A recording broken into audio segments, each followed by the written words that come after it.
جو کئی جن کے ذہنوں میں سناتنیوں کے ذہنوں میں یہ چیز بیٹھی ہے کہ ڈاکٹر ذاکر نائک جو ہے نا وہ بڑا یہ تھا بڑا فلانا جو ساری باتیں کرتے ہیں. اور یہاں میں مسلمانوں سے بھی کہتا ہوں کہ ایک چیز ذہن میں رکھو, اگر ڈاکٹر ذاکر نائک جیسے بندے کو یہ ٹارگٹ کر کے کانسپائر کر کے ان کے خلاف ڈرائیو کر کے اور پریشرائز کر کے اس بندے کو اس طریقے سے یہ کر سکتے ہیں نا, تو کسی کے ذہن میں یہ نہ رہے کہ اگر وہ میٹھی اور اچھی بات کرے گا تو یہ اس کو چھوڑ دیں گے. نہیں, ڈاکٹر ذاکر نائک جیسا بندہ جو ہمیشہ سملیرٹیز اور کامنالٹیز کی بات کرتا ہو, یہ اس بندے کو برداشت نہیں کر سکے.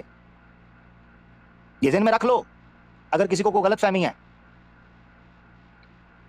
ان کو مسئلہ مسلمان ہونے سے ہے, تمہاری داڑھی سے مسئلہ ہے, تمہاری ٹوپی سے مسئلہ ہے, تمہارے منارے سے مسئلہ ہے, تمہارے برقعے سے مسئلہ ہے, ان کو تمہارے ختنے سے مسئلہ ہے, ان کو تمہارے کھانے سے مسئلہ ہے, تمہارے بولنے سے مسئلہ ہے, تمہارے اوڑھنے بچھونے سے مسئلہ ہے, تمہارے چلنے سے مسئلہ ہے, تمہاری توحید سے مسئلہ ہے, تمہاری رسالت سے مسئلہ ہے, تمہاری تعلیم سے مسئلہ ہے, تمہارے قرآن سے مسئلہ ہے.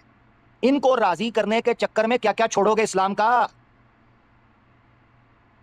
ان کو راضی کرنے کے چکر میں اسلام کا کیا کیا چھوڑنے کی کوشش کرو گے؟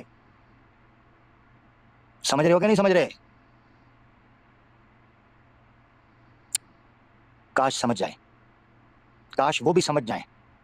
ان کو سمجھنا چاہیے, کاش وہ بھی سمجھ جائیں. تو ان کا مسئلہ وما نقموا منہم الا, اور تمہارا جرم کچھ بھی نہیں ہے, تمہارا جرم یہ ہے کہ تم ایک وحدہ لا شریک کے لیے زندگی جینے کی کوشش کرتے ہو. تمہارا جرم یہ جو اصحاب اخدود کا جرم تھا, اصحاب الاخدود کا جرم یہی تھا کہ وہ کہتے تھے ہم ایک اللہ کے علاوہ. تمہارا جرم وہی ہے جو اصحاب کہف کا جرم تھا, تمہارا جرم وہی ہے جو تمام انبیاء کا جرم تھا.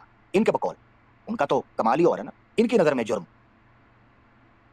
خونے نہ کردائیں کسے راہ نہ کشتائیں, جرم ہمیں کے عاشق تو روح گزشتائیں. جرم تمہارا یہ ہے کہ تم ایک وحدہ لا شریک کے لیے جیتے اور مرتے ہو. آگے سنو. اس آپ طریقے نے سے تو ٹھوکنا ہے کہا نا. تم لوگ جو آن لائن جو